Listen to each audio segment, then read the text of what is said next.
বানিয়ে কি করছো? তুমি বললে ভিডিও বানিয়ে কি করছো?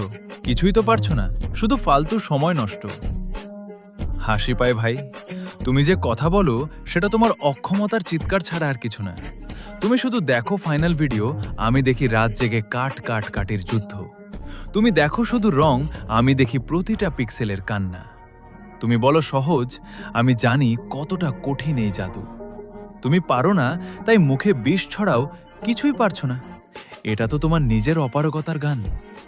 যারা নিজে কিছু করতে পারে না তারাই সবচেয়ে বড় মুখ করে অন্যের কাজে থুতু ছিটায়। একদিন যখন আমার ভিডিও লাখ লাখ মানুষ দেখবে, তখন তুমি চুপ করে স্ক্রল করতে করতে বলবে, আরে এ তো সেই ছেলেটা। কিন্তু ততদিন তুমি কথা বলো, আমি কাজ করি। কারণ কুকুর যেমন ঘেউ ঘেউ করে, তেমনি অপদার্থরা শুধু সমালোচনা করে। আমি বানাই, তুমি হিংসা করো। এটাই তোমার আর আমার মধ্যে পার্থক্য।